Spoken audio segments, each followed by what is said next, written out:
13h, c'est le temps réel sur Canal 2 International. Bonjour à tous. Bonjour, Henri Kedja Tembechou. Good day, Junior Hussein Nulapum. Thanks and welcome to the 1 p.m. Bilingual News, our top stories.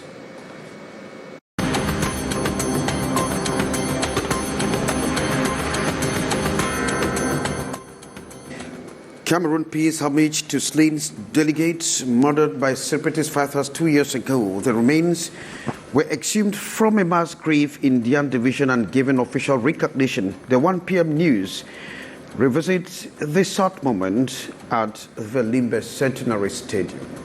Dans un communiqué rendu public le 3 août dernier, le ministre des Finances, Louis-Paul Motazé, a annoncé le début de la 8e phase du démantèlement des tarifs douanières dans le cadre de l'accord de partenariat économique entre le Cameroun et l'Union européenne. On en parle dans ce 13h. And varsity students of Yaoundé University 1 and environs, as well as residents of the Ngwaikele neighborhood, send out distress signals and cries as scourge of mosquitoes invade their neighborhood, triggered by huge domes of garbage abandoned on the streets. Top stories.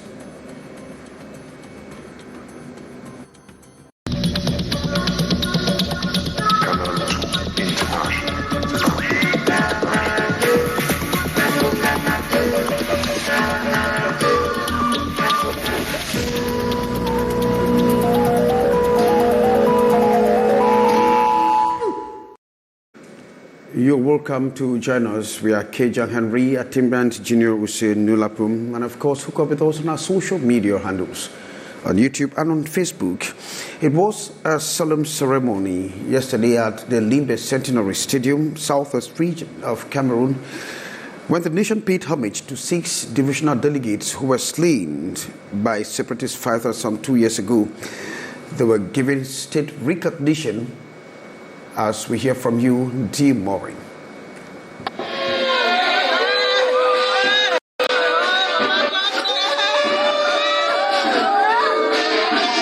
Sorrowful moments at the Centenary Stadium in Limbe, southwest region, as the nation pays homage to 5 divisional delegates murdered by separatist fighters.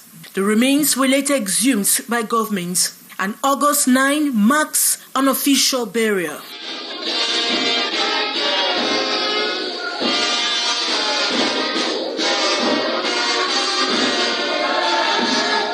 Lamentations at the Centenary Stadium as their spouses, children, and families of the murdered delegates are the most touched.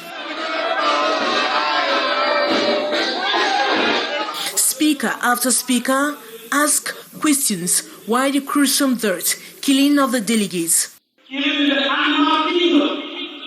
Animals do not kill themselves nor eat themselves. They don't have souls. But we have souls and created in the image of God. Now we kill ourselves and we will eat ourselves. My friends, for how long are we going to proclaim the name of God in a country whose citizens accept God Almighty as their creator? Among the mourners are ministers, senators, traditional rulers, and Cameroonians of all walks of life. The governor of the Southwest region officiated the ceremony. This was the funeral of the state.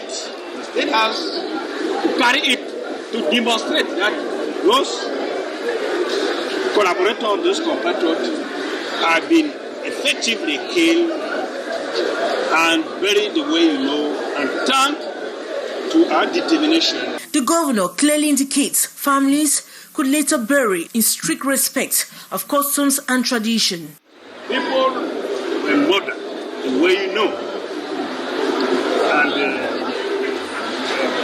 various families, they belong to the environment, they have their culture, they have their church, they have their tradition. Now, you carry the remains when they are ready to perform their traditions. It should be recalled the official funeral ceremony of the 5 Dian divisional delegates is taking place a few days after their remains were exhumed from a mass grave in a locality called Makumbe in Dian South region of Cameroon.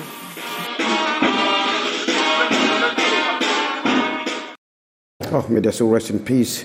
Police sources in the northwest region of the country say for the month of June alone, more than 4 vehicles have been recovered that were seized from their owners at gunpoint, and after which they were transferred to the transferred or changed by the vendors or by the snatchers. And so Annie Collins went down to investigate how these things has been going on. And so with Carlos from there, Shalifa Sarah reports.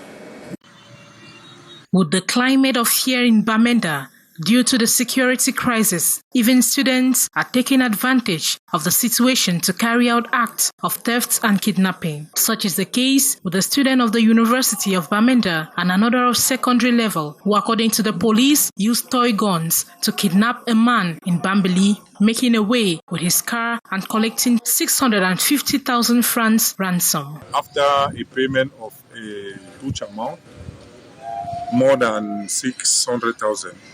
So they has been released, but the vehicles stay with them because they were asking for more money.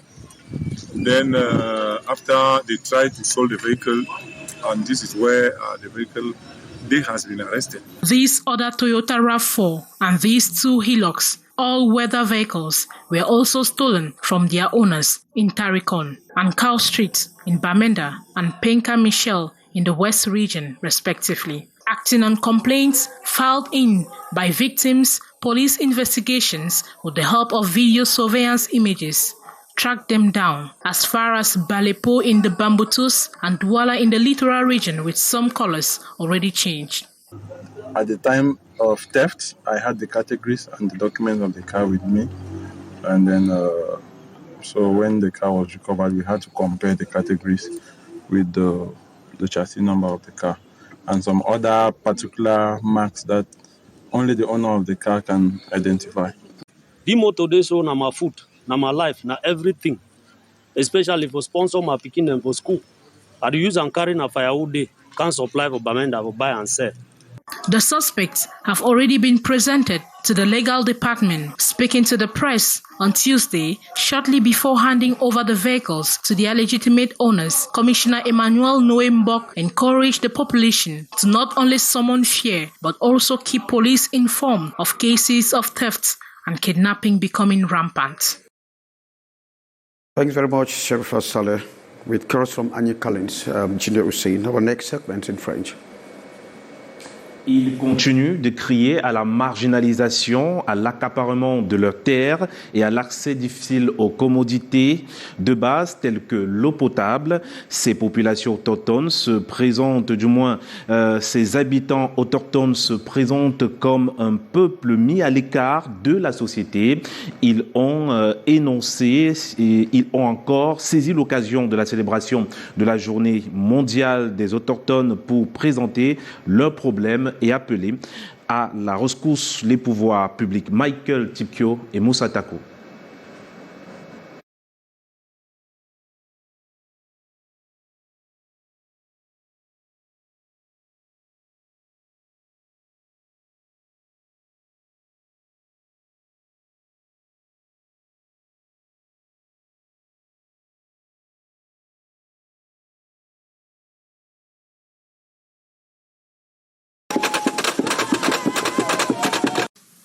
Les pygmées Bagieli se plaignent d'avoir été déplacés de leurs terres ancestrales sans être recasés. Victimes au quotidien de l'accaparement de leurs terres, ils lèvent la voix pour poser leurs problèmes. Un problème majeur, c'est le problème foncier. Puisque lorsque l'État nous enlève en forêt, lors de la création du parc national de Campoman en 2002, pour sortir de la forêt, pour s'installer en bordure, l'État à nous enlever en forêt, n'a pas trouvé de mécanisme pour que, à savoir que les espaces où nous allons occuper, nous ne devons pas avoir les cas de violation de terre. En plus des problèmes fonciers latents, les difficultés sociales sont nombreuses. L'accès à l'éducation, aux soins de santé primaires et même l'approvisionnement en eau potable. À notre grande surprise, Kamwata s'est installé à la lobée. Mais là, en passant, les tuyaux qui passent là, il y a l'eau là qui sort. Un peu là, c'est l'eau là que nous buvons pour le moment. Et dans tout ça, les gens se lavent même sur le même truc. Il est bien vrai que l'eau là pas, mais c'est aussi en même temps que les gens se lavent, c'est le même eau que nous buvons. Face à ces récriminations, le service des affaires sociales semble rejeter les responsabilités sur ces personnes. Il insiste sur les réalisations à l'endroit des populations autochtones. Par exemple, on vient de donner quelques actes de naissance symboliques là, à certains. Qu'est-ce que la communauté fait pour qu'on les sensibilise, pour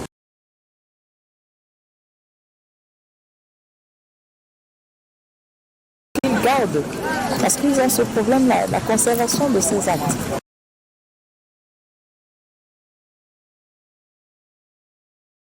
Avec ces peuples autochtones, c'est davantage l'accès à la terre.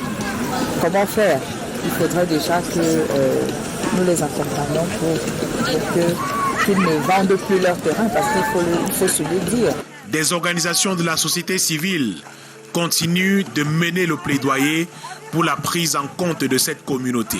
Mettre en place des projets sur le plan agricole, par exemple, pour permettre aux communautés de s'auto-prendre en charge et d'avoir une autonomie complète et ne plus dépendre forcément de la forêt uniquement. Parce qu'aujourd'hui, avec la pression industrielle, les forêts sont menacées. Et quand c'est menacé, c'est le milieu de vie des communautés qui est menacé. Rappelons que le Cameroun a ratifié la Convention de l'Organisation internationale du travail sur les peuples indigènes et tribaux en 1999. Cet instrument reconnaît les droits des peuples autochtones à préserver leur identité et leur culture, à contrôler leurs terres et ressources, ainsi qu'à participer à la prise des décisions affectant leur vie. Le Cameroun a également signé la Déclaration des Nations Unies sur les droits des peuples autochtones en 2007. La coopération militaire camerounaise à l'ère du retour à la multipolarisation de la puissance en relations internationales. C'est sous ce thème que c'est ouvert ce matin du côté du ministère de la Défense à Yaoundé. C'est ouverte bien évidemment la deuxième conférence sur la coopération militaire camerounaise, présidée par le ministre délégué à la présidence Joseph Betty Assomo, Daniel Anissé Boudjé et Serge Alain Ziebou. C'est dans un contexte géopolitique international tendu que les attachés de défense et conseillers militaires près les ambassades du Cameroun à l'étranger retrouvent Yaoundé ce 9 août 2023. Notre pays veut réadapter sa coopération militaire aux nouvelles réalités du monde, marquées par le terrorisme et crises de toutes sortes. Ces dernières années, le Cameroun et ses institutions, notamment à l'étranger, ont été également fortement menacées. À travers l'activisme débridé d'une certaine diaspora, des violences physiques contre les symboles de la nation, des replis identitaires et des discours haineux.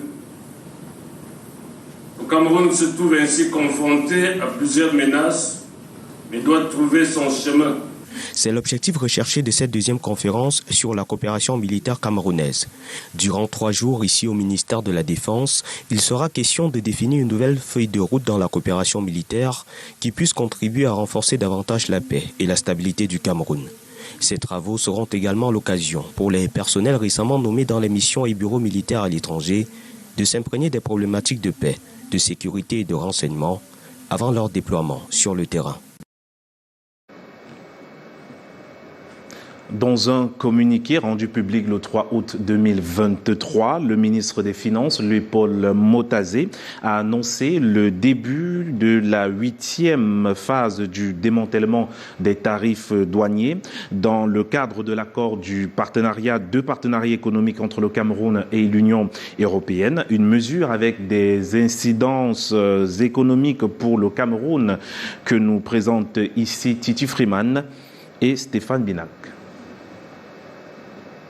Les véhicules utilitaires, les carburants, les motos ou encore les ciments sont entre autres marchandises originaires de l'Union européenne concernées par la 8e phase de démantèlement des tarifs douaniers débutée ce 4 août 2023.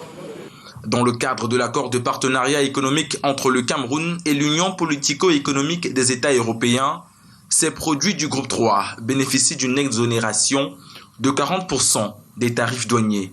Depuis 2019, oui, le démantèlement a commencé progressivement 10%, l'année qui suit maintenant 20%, l'année qui suit 30%, jusqu'à ce qu'en 2030, par exemple, lorsque vous voudrez importer le carburant, si cela est établi que l'origine de ce carburant est d'origine et de l'Union européenne, c'est-à-dire c'est un carburant d'origine de l'Union européenne, il rentrera ici au Cameroun en franchise de droit de douane.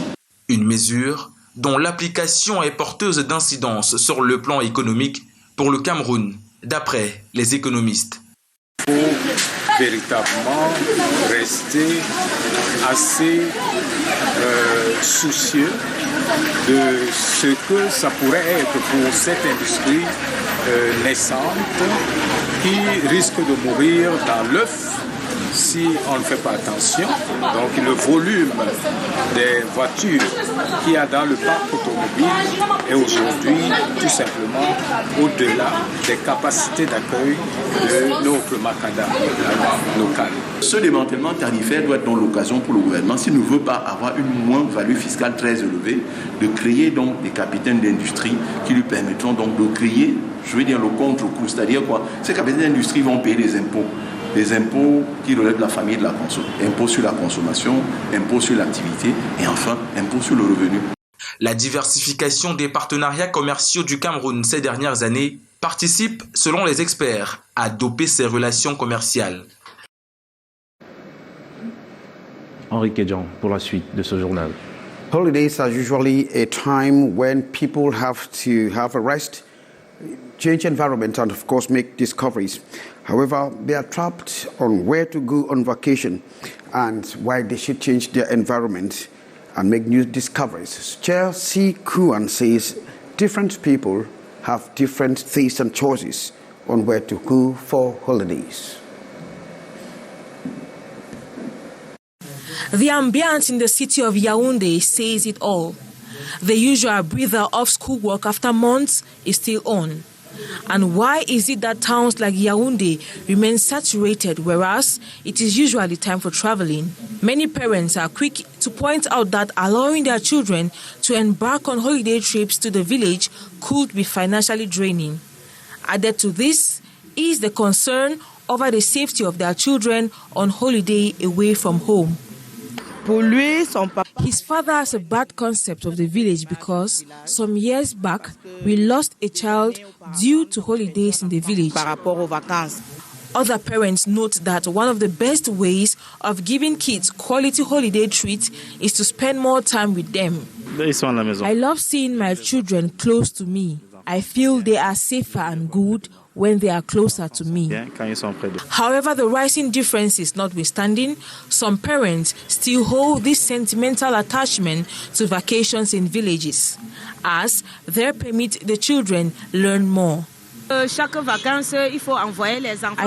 my kids to the village so they can learn the mother tongue, family knowledge, and other traditions.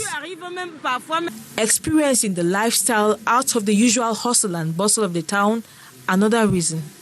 I prefer sending them to the village because they should go and study the village and know how the village people grow up, also not to stay around the Obamenda, to live in town, so you should learn to go to the village and see how people go through in the village. Whether spending holiday in the town or village, the greatest worry of parents is the safety and well-being of their kids during the period.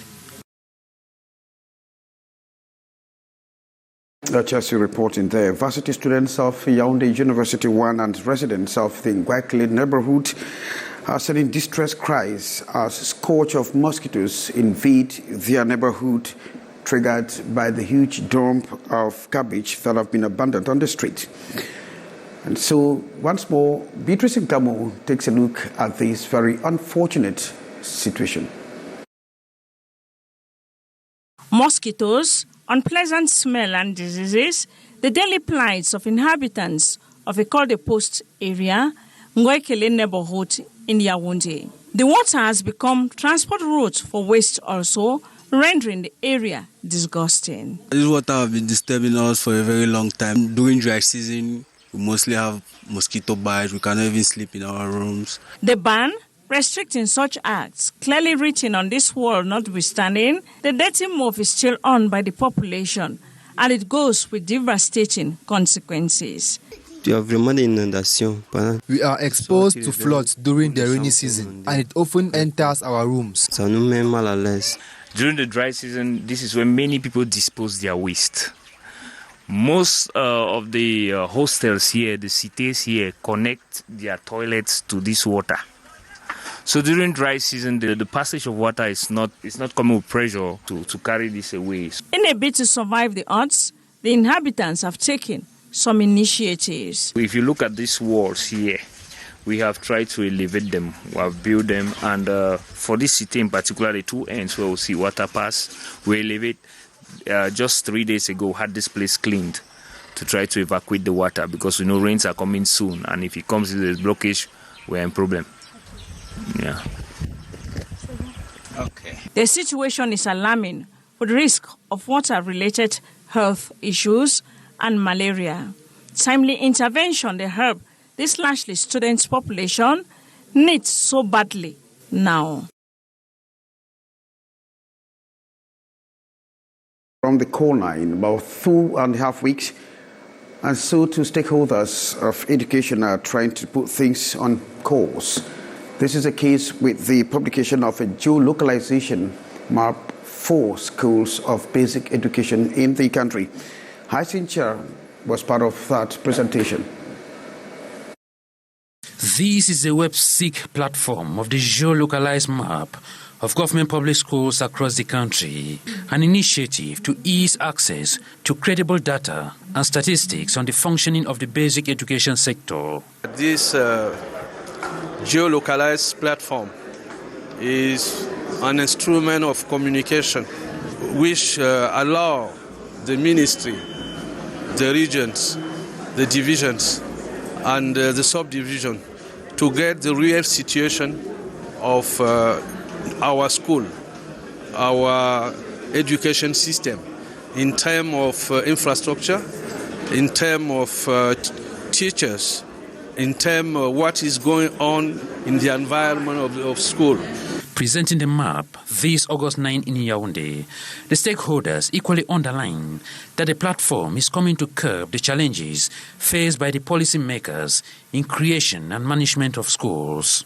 Schools will no more be created without taking into consideration the distance, the factor of distance, without taking into consideration the factor of landscape, that the geographical constraints. So we will now look at the education system in a whole at the level of central services. When we will be creating schools, we will take into consideration the density of the population. And all those elements are the new elements that will help us in decision making at the level of central services. And these are the technical equipments consisting of 400 tablets, 2 mobile computers, 3 iPhones, and 2 giant screens, here officially handed to Minister Laurent Serge Tundingwa by UNESCO to boost the entire process. Thanks very much, Hassan Chiajane Hussein.